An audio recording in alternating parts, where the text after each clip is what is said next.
Since its landfall in the Bahamas, President Donald Trump has inundated Twitter with Hurricane Dorian updates. Some were retweets from the National Hurricane Center, and others were dramatic or even inaccurate claims about who would be affected. Even after being fact-checked by official forecasters, Trump has continued to stand by his statement that the storm was once projected to hit Alabama, and now he has the receipts to prove it. Or he thinks he does. After he referenced a seemingly doctored forecast map, memes about Trump's Hurricane Dorian update, complete with Sharpie edits, are hilariously calling out the president on his latest round of alternative facts. When he first said the hurricane would reach Alabama, the National Weather Service promptly denied the claim as false, and his mistake became immediate fodder for criticism and late-night comedy. Under certain scenarios, it could have hit Alabama, Stephen Colbert said while imitating the president. I know this because I write weather fan fiction. The reality of the storm is significantly less funny. After Hurricane Dorian hit the Bahamas on Sept. 2, it hovered over the island nation, killing at least 5 people and leaving many others homeless and missing. About 2 days later, it began moving toward the United States, hitting Florida with heavy winds and rains but sparing it from any severe damage. As of the afternoon on September 4, the storm is headed towards the Carolinas coast of the United States.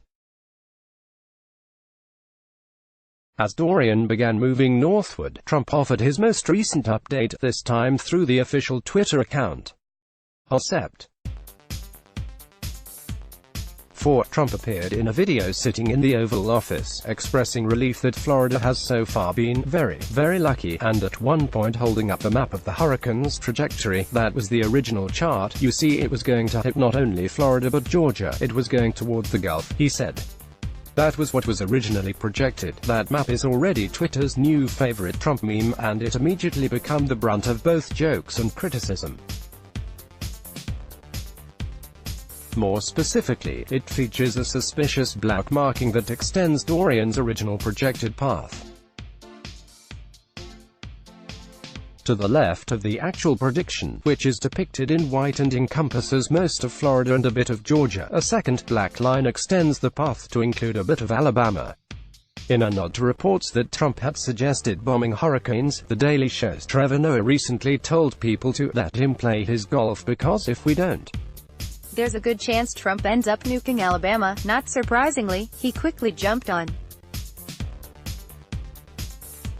The memes extended into old jokes about Trump's small hands and Democratic presidential candidate Marianne Williamson's tweets on Sept. 4 about harnessing the power of the mind to wish Dorian away. Needless to say, it's been a busy day for Twitter.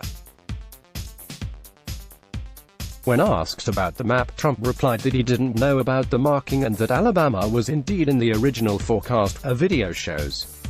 Another account by CNN reporter Caitlin Collins said Trump sidestepped the Sharpie question while insisting other, better maps show Alabama in the affected regions.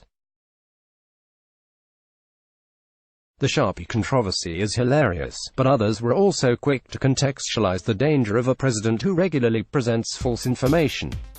Nowadays, it seems like he's not even trying to make them seem like truths. The next video by the White House gave credit to the U.S. Coast Guard, who Trump said is in the Bahamas right now and offering humanitarian relief. "We need a big hand, and what's going on there is incredible," he said. Few people have seen anything like that. When Colbert said Trump writes hurricane fan fiction, he probably didn't predict how accurate that would get so soon. Does it count if it was drawn? It's unclear why Trump is so adamant about standing by his relatively small mistake. But of course, Dorian staying away from Alabama is a good thing. At least that's one silver lining, if any, of Trump getting his facts wrong. Let's block ads. Why?